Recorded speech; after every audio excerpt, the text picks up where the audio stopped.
This man, it's said, is bigger than boxing. He's courted by politicians. Presidents welcome him to the White House. This weekend, he promoted his 310th World Championship fight. His name is Don King. Jack Newfield is the doyen of America's boxing writers. For many years, he's been fascinated by King's flamboyant exterior, digging for the real story of the man with the crazy hair. Tonight in Dispatches, he reveals King's links with organized crime, the corrupt and bullying way he runs his business, and how he cheats the boxers he promotes. This is Mr. Boxing as you've never seen him before. Don King, Unauthorized.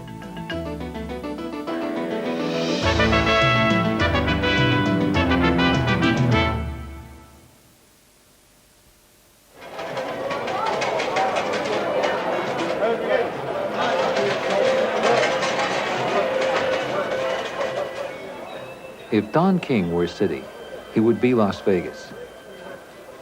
Flamboyant, awake 24 hours a day, driven by money, rooted in gambling and the mob. Last March, I came to Vegas searching for Don King. I was there with hundreds of reporters for Mike Tyson Razor Ruddock fight. I think it's just a great, great town and great people. And Don King is bigger than boxing. He is a cultural phenomenon. He's been on the cover of just about every national magazine. He's been invited to the White House by the last 3 presidents. My purpose was to try to get beneath the electrified hair and mesmerizing personality. But after I asked Don King my first question, he exploded in anger. But for a scumbag like you, Jack Newfield, that is prejudiced, you don't have no right to do what you do. You're not fair, impartial, and objective. Do your thing. I was taken aback by the intensity of his rage and by his attempt to intimidate me. You ain't got nothing in you that spells truth. You're the biggest prevaricator and lying SOB that ever was, man. You are nothing. You are nothing. Can I get your autograph?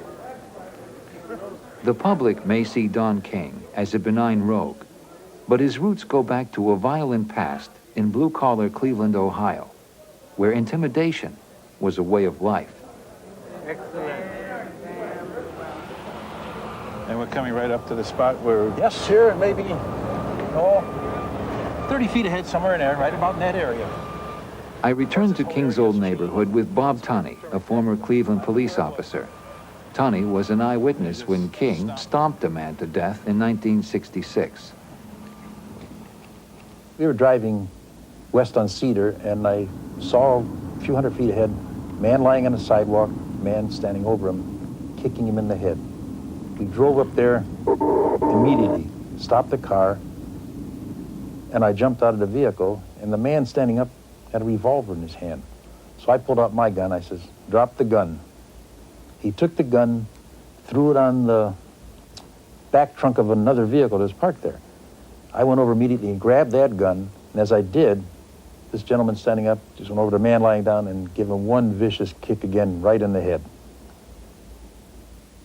Police officers rushed to aid the victim. One of them took this photograph. Detective Tunney is shown leaning over the man, Sam Garrett. Garrett weighed 100 pounds less than King, and he owed King $600. And he kept saying to me, Donald, I'll pay you, I'll pay you, I'll pay you. He repeated it a couple times. And after that, he just lapsed in unconsciousness. Detective Tunney told me he was offered what he believes was a bribe.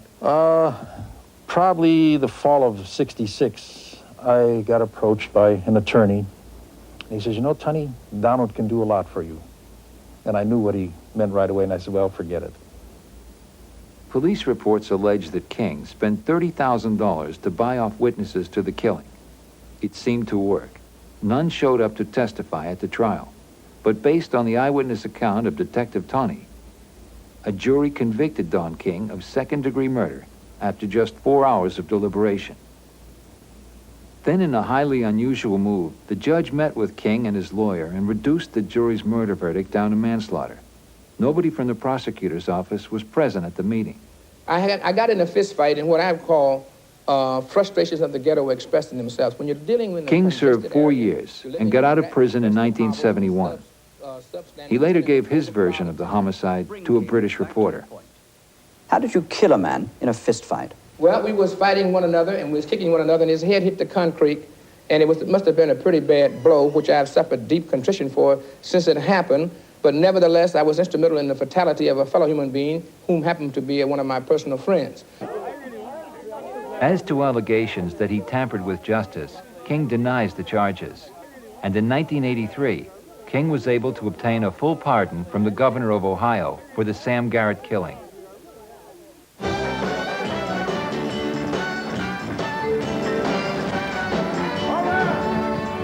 It was King's friend, rock and roll legend Lloyd Price, who helped turn King to boxing.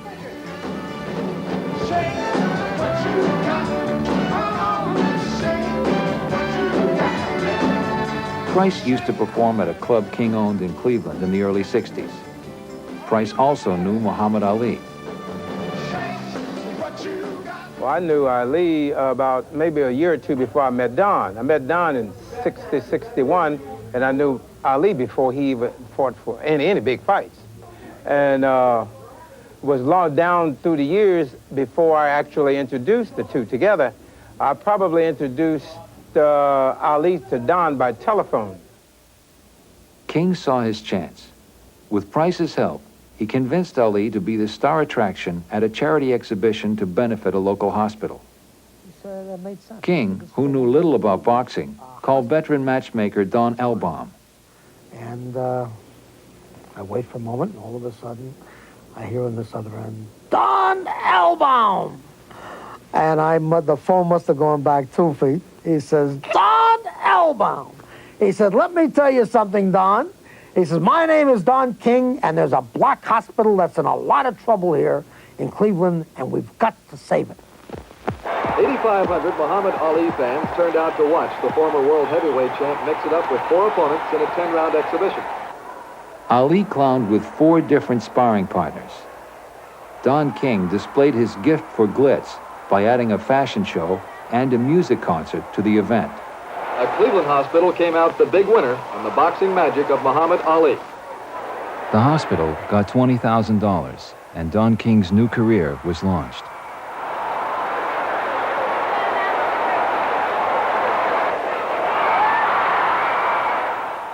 My experience in show business is that you could never let the artist be bigger than the record company. So I would tell Don, you can't let the fighters be bigger than Don King. So Don came up with the thing, make me big. And so it came up with the tuxedos. It came up that Don should have a real unique look. With Elbaum's assistance, Don King went to Jamaica in 1973 to see a heavyweight title fight. He rode to the stadium in a limousine with the champion, Joe Frazier. The fight is over. The fight is over.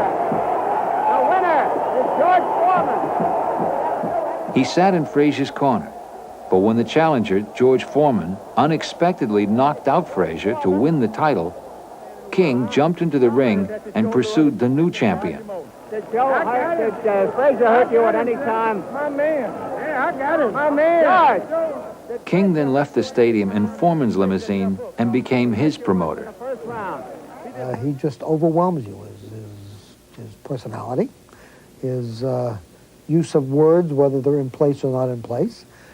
His just character is just something that when you first meet him, it's very, very easy to become like he's been your friend forever and that he's doing everything he can for you.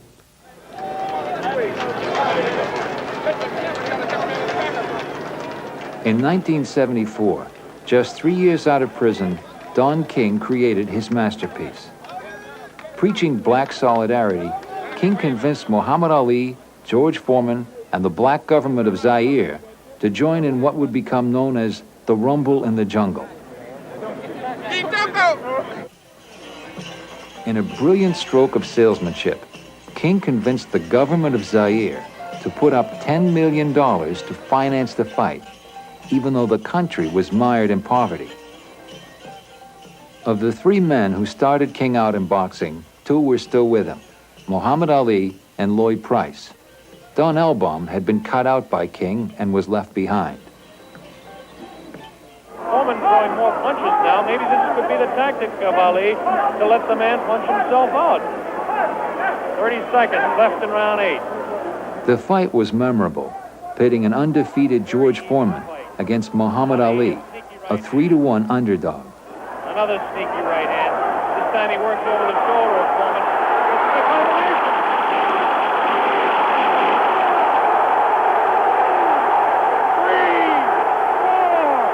Ali won with a volley of punches in the 8th round.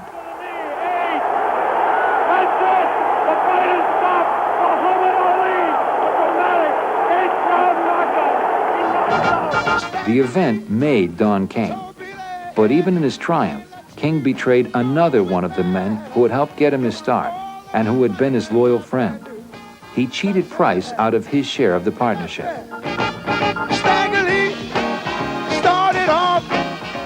I know that I should have a piece of the business because Don told me I should have a piece of the business. In fact, we should be 50-50 partners. To this day, and that was in 1974, I haven't got paid, even though I was locked into a letter of credit. 6 years later, King would betray the last of the men who helped give him his start. After Muhammad Ali had suffered a brutal beating in his last championship fight, King shortchanged him out of $1 million. Ali sued to get his fair share of the purse. But King found the one man who could get Ali to drop the suit: Ali's longtime friend and Muslim brother, Jeremiah Shabazz. King asked Shabazz to deliver payoff money to Ali and have him sign a release. I was in Don's office. Don gave me the money with specific instructions: don't give this money to Ali unless he signs that paper. And it was $50,000 on his desk? Yeah, it was 50,000 cash dollars, yes. Ali, his health deteriorating and facing years of expensive litigation, accepted the cash and signed the release. I'll never forget when I presented the documents back to Don. He was just so pleased. He said, I had done a real great job. He thanked me, and I was his boy at that time. Don and I would still be friends, except that this guy, he just uses people. When he uses you up, then he has no more need for you.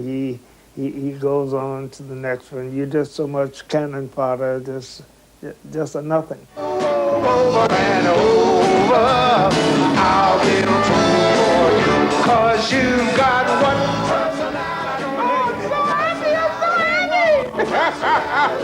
It's just great to be an American. I'm king. Only in America, John. You're a star. You can do anything. Any profession you want to do. I was a boxer. You got it. Let me sign you up.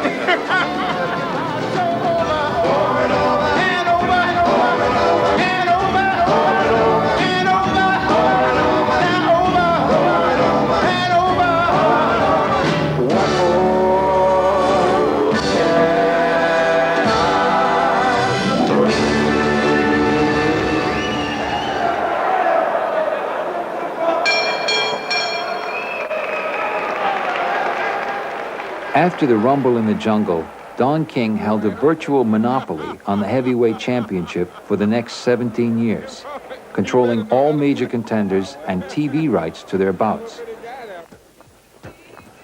During the 1980s, a dozen fighters never reached their full potential under Don King.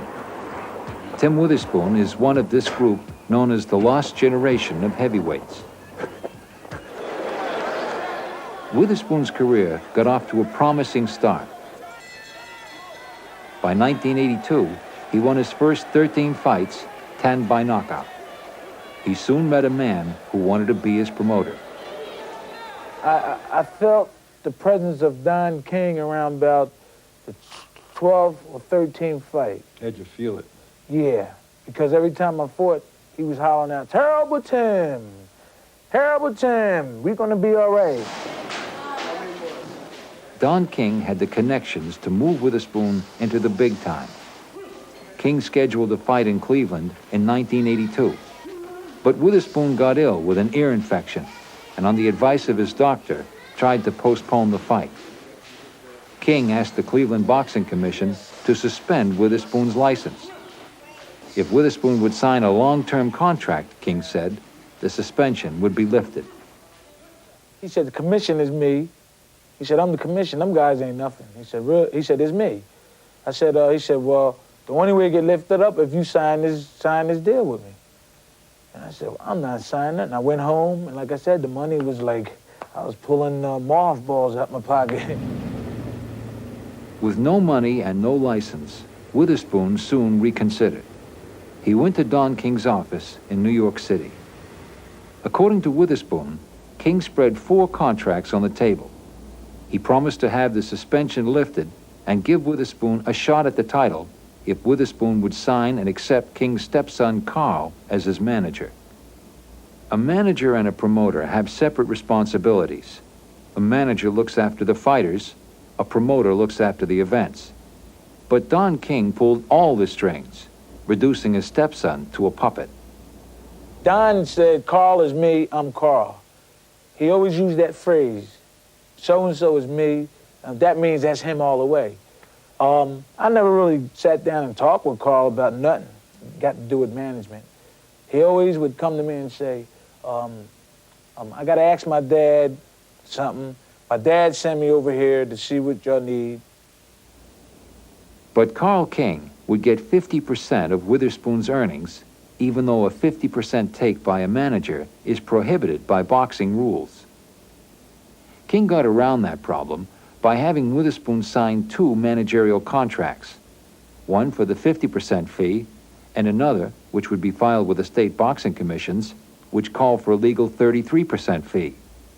King also had Witherspoon sign a contract which was totally blank. Did you think about bringing a lawyer to this meeting? He said you don't need, we couldn't do that. We weren't allowed to do that. Even in the past, even after that, he had told me don't, because we wanted a representation, and he said, if you got to do that, don't come. Here he is, the undefeated heavyweight champion of the world, Larry Holmes. King kept his word. He got the suspension lifted, and then got Witherspoon a title fight. Larry's hurt. Keep a look. We'll keep. Larry's hurt. Yes, he is. He's hurt. He's hurt now. We're in the ninth round. The underdog, Witherspoon. Witherspoon fought one of the best fights of his career, but lost in a split decision. Retaining his title in his 15th defense, Larry Holmes. In the mind of Tim Witherspoon, he has to believe he won. Witherspoon was paid $53,000 for the fight. But he soon learned that another fighter, who was knocked out by Holmes a few months later, got paid 6 times as much, $350,000. This fighter had someone other than the Kings managing his career.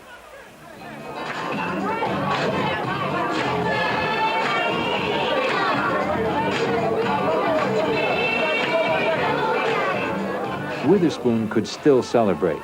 King was getting him the fights, and Witherspoon figured when he was champion, like Larry Holmes, the $1 million paydays would come.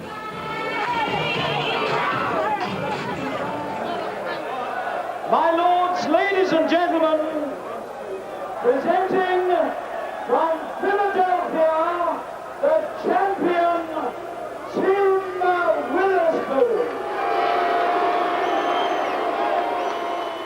By the summer of 1986, Witherspoon was the heavyweight champion and felt his big payday had finally come.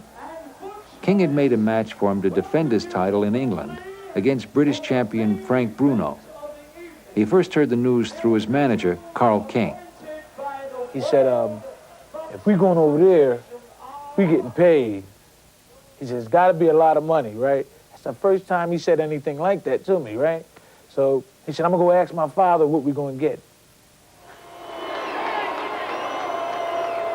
And from West Ham, London, the challenger, Frank Bruno. I know that when you go into another country with your title, you're getting paid double. You're not going there in his backyard to fight for pennies.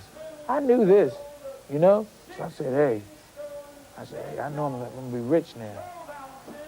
What did you imagine you were going to be paid? I imagine, I thought within myself that I knew I was going to get robbed, but he would be generous and give me maybe 600, 700,000.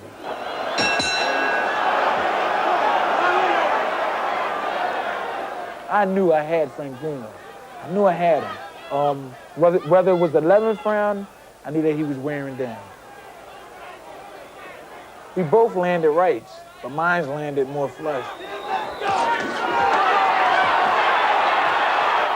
When I hit him and saw that wobble, I said, it's mine. Bruno is in a heap of trouble here. Then I put all of it in, and I pulled an overhand right wrong, boom, and it bent him down. He went into rope, then I finished him off, boom, and he went down.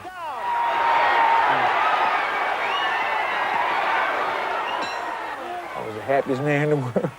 And the guys was in the ring, so I was the happiest man in the world. And that kind of good feeling, it made my soreness feel good.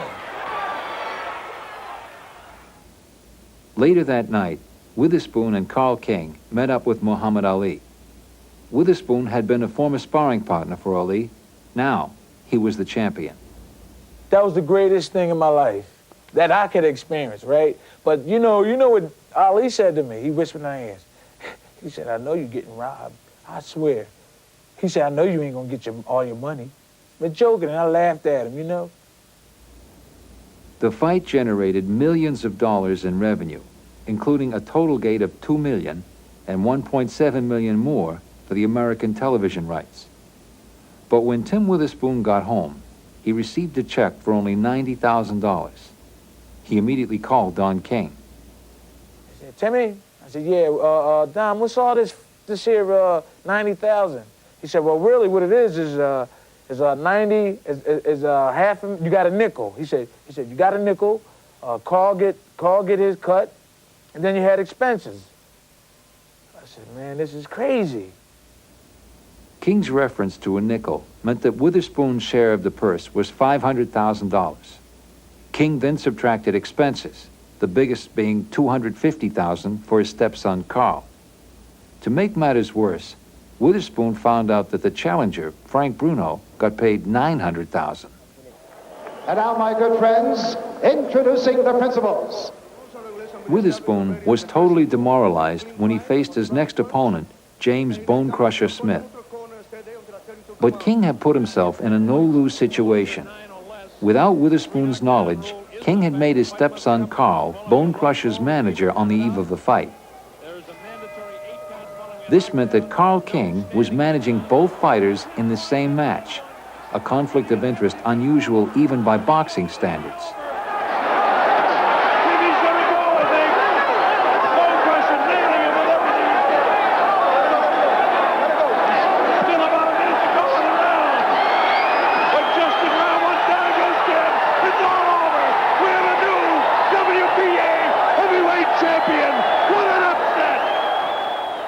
Witherspoon lost his title in the first round. But in defeat, he had won liberation from Don King. I was happy. It was over because I didn't want to be around Don King anymore. I knew that was it. And I was so happy after the fight, I didn't care. Tom Moran is Witherspoon's friend and current manager. No, at that point I realized that it was something that was so much bigger than Tim and so much more powerful, that Don King was, at that time, probably, if not the most powerful person in sports. He was certainly up there in the top 2 or 3. And boxing was a sport where it was kind of Tim against Don King one-on-one, and Don King's a sharp, slick individual, and you can't expect somebody like Tim, who's got an amazing skill in one area, to have those kind of skills in another area. And I felt that he was just a victim of the situation in that sport. Tim Witherspoon was now broke. He filed a $25 million lawsuit against Don and Carl King, alleging fraud and conflict of interest. King retaliated by blacklisting Witherspoon from fighting any boxer he promoted, which included most of the top 10 heavyweights. After some damaging pretrial evidence was obtained by his lawyers, Witherspoon says threats and intimidation followed. How can Don intimidate you? He has a lot of money. Money is power. And I'm sure everybody knows what can come after that. I mean, everybody knows that, put it this way, I have got as far as arming myself. Arming myself for protection reasons and stuff like that. You fear physical violence? Oh, that's in the game. That's in the game. He's just playing it safe. He's Tom trying Moran protect his repeated to family me and not that getting the into any threats were trouble. real. He was threatened that if he didn't settle the lawsuit by the end of the week, he wasn't going to have to worry about settling the lawsuit because he wasn't going to be breathing. So I've heard charges that Don King uses his long association with the mob to intimidate boxers like Witherspoon. But King vehemently denies any connection with organized crime. So I visited Joe Spinelli, who is New York's top corruption investigator. Spinelli investigated King for the FBI from 1980 to 1984. How much, if any, organized crime involvement did you find with Don King?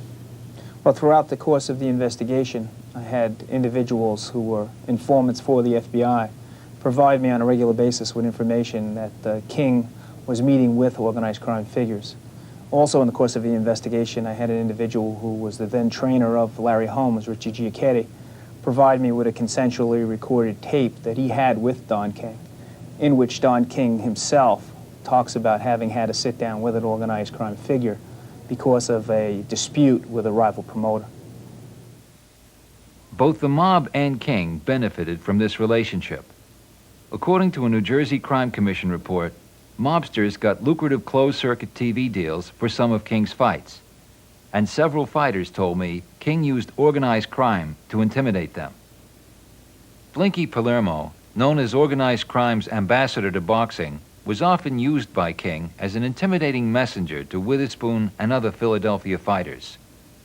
Palermo fixed fights and went to prison in the 1960s for trying to extort control over a boxing champion.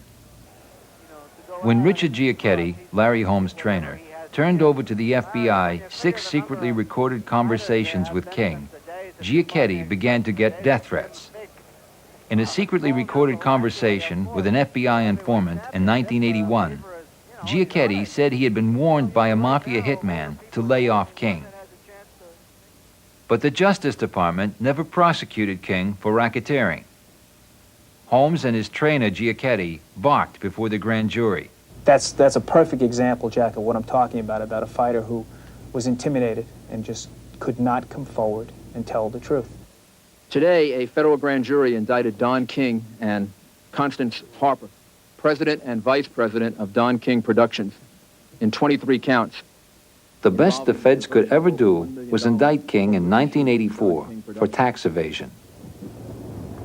King was acquitted of all charges. 6 months later, he flew the jurors to London to see the Bruno Witherspoon fight as a token of his appreciation. Last March, I came to Vegas searching for Don King. King had refused my request for an interview for several months, and I thought the press conference before the Tyson-Ruddock fight would be an opportunity to seek him out in person. I don't want to predict and prognosticate and tell a lie. King was working the reporters individually when he began to criticize Bob Lee and the International Boxing Federation for ranking black South African fighters. Bobby Lee is no longer fit to be the president of an organization. He's dealing with South Africa. King's tirade began when I asked him about his own dealings in South Africa. Don, can we talk to this person? What about the million you got from Sun City? Well, the million I got from Sun City, and this I'm going to say to you because to me, you means nothing because you have been one of the guys who have vilified me, crucified me, castigated me all throughout my career, not objectively, not fair and impartially. No, let me talk now. We made 3 appointments with you to give you another thing. As far as I'm concerned, you're a scumbag. I don't have no use for you at all. You may be the greatest and you think you're the greatest, but to me, to you as a man to man, you are nothing. You are dirt, and I just walk around you to keep them stepping in it. So you don't have to worry about me. So I don't have no use for you, Jack Newfield. Yes, I made the mistake. I made the mistake of thinking, not going to South Africa. Then Don King did something I've never seen him do. He admitted he'd been wrong. I stand reproved. I apologize for what I did because I understand that it was wrong. Even though I didn't go there, I thought I could do it at an arm's length transaction. But for a scumbag like you, Jack Newfield, that is prejudiced. You don't have no right to do what you do. You're not. King continued to vent his anger and then had my press credentials revoked. Which is the fact that we control who comes to this. It's a privilege, not a right, and I'm rejecting. It's the First Amendment right to ask a question at a press conference. It's a private property. It's a private event. We were approved. It's been changed. Why? Because I said so. Here, take this man's tape out of this camera. The argument spilled out into the hallway when King's men tried to take the videotape out of our camera. No, I want the tape out of this camera. This is a private property. King's stepson Carl also tried to intervene. I ain't gonna be as nice as my father. I'll beat your fucking ass. Hotel security was called, and the argument quickly dissipated.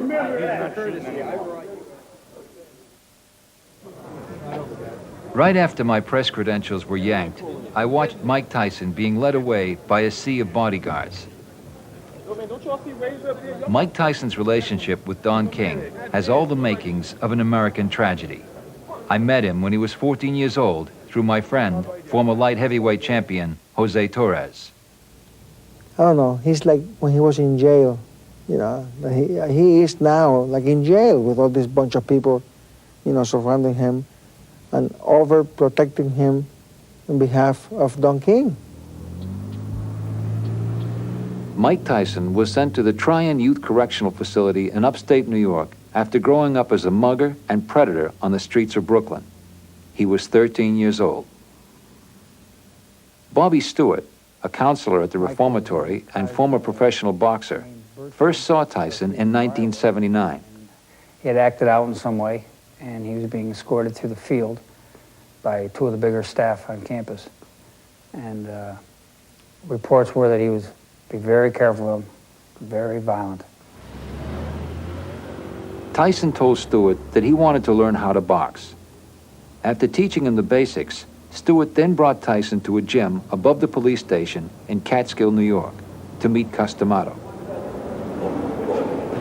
That's it. See, ain't no way he's going to hit you then, right? And remember, it's always good to throw the punch where you could hit him and he can't hit you. That's what the science of boxing is all about. Remember, from the side... D'Amato had developed many boxers, including world champions Floyd Patterson and Jose Torres. He spotted Tyson's potential immediately. He said, barring outside distractions, if that kid is able to, you know, concentrate his efforts on becoming a fighter, and if he wants it, importantly, he said that's a heavyweight champion of the world. The joy of finding one last great fighter may have prolonged D'Amato's life. And D'Amato saved Tyson from returning to a life of crime. He legally adopted him. Then in 1985, Cus D'Amato died. Jim Jacobs, one of Tyson's co-managers, took D'Amato's place as Tyson's surrogate father.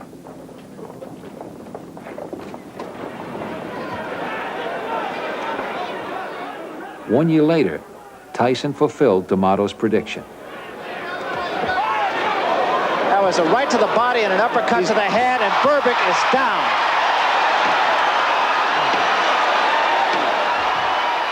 In a devastating second-round knockout, Mike Tyson, age 20, became the youngest heavyweight champion in boxing history. It's over. That's all, and we have a new era in boxing. His managers, cornermen, and friends ran to congratulate him. Tyson kissed Jim Jacobs. But in March of 1988, Jacobs died, and Tyson lost his second father substitute. Before Jacobs was buried, Don King made his move, using black solidarity to seduce Tyson. I mean, the perception of the public, blacks in particular, I spoke to them, they think they are proud that Don King is doing what used to be controlled by the white man, the promotional business, and that he's there because he's tough. You know, he doesn't take shit from anybody. Catskill to move in with. He even got Tyson to abandon his surviving manager, Bill Caton. King actually came here and said to me, "Sure, I've poisoned Mike's mind against you, You give me my 4-year exclusive emotional agreement, and I'll unpoison him. By the fall of '88, Tyson's life was in chaos. He was estranged from Bill Caton, and King was still trying to muscle in. But things got worse when he separated from Robin Givens, whom he had married 7 months earlier. Robin had a tremendous influence negatively on Mike's character and emotion. And after she left, later in the year, Don found it very easy to jump in because that character that was so powerful before in Mike was in crumbles, was in shambles. And Mike was no match for Don at that time emotionally to battle his wit and his con. King soon had complete control over Tyson's personal life and boxing career. Both have declined ever since. Situation at the time, but rolling willingly just to try to get in the shot that will finish things in. Oh, the uppercut! What an uppercut by Douglas, and down goes Tyson.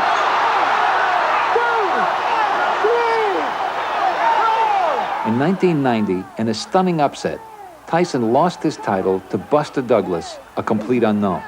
It's over. It's over. Mike Tyson has been knocked out. Unbelievable. And Tyson was indicted for rape. Everything his adopted father, Cus D'Amato, had tried to prevent had come true under the tutelage of Don King. Back up. Come on, back up. All the way. If he went somewhere where the business was better and he became a greater fighter and more of a hero and respected and revered by everyone in sports and everyone on the planet, I'd say, Mike, I'd shake your hand because you did it. You did a great job. But that's not what happened. I'm jealous that they have my friend, and they've destroyed the greatest fighter I've ever seen. If Mike Tyson fights again under Don King, it will add millions to King's empire. An empire which already includes a $5 million mansion in Ohio, condos in Los Angeles and Las Vegas, and 2 townhouses in New York. In 1988, he bragged that his company grossed more than $100 million a year. All this from being the most successful entrepreneur in boxing history.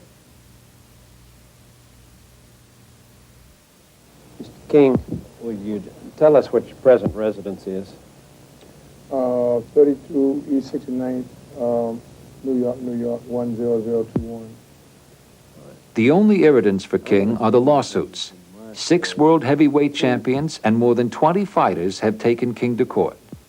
King has been sued more than anyone in boxing history and has paid more than $2 million in settlements.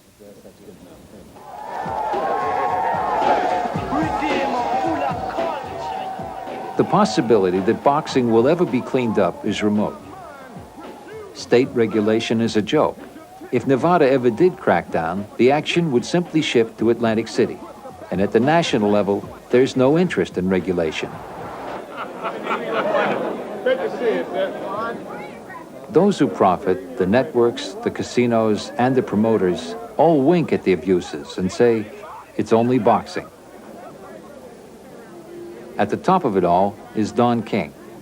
We endorse him, we even celebrate him as he turns young men of bright promise into victims. All right. Precious Lord, once again, your warrior goes into battle. Tim Witherspoon is slowly working himself back into contention. Under new management, he has won his last 10 fights. Soon, his $25 million lawsuit against the Kings will come to trial. Oh, yeah. All right, Tim, man. Terrible time. Terrible.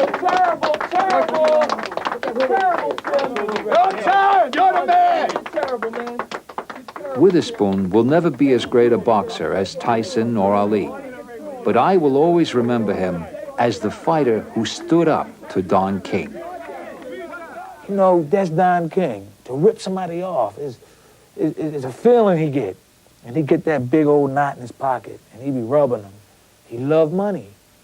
And they say the root of all evil is money. And that's what he is, the evil man.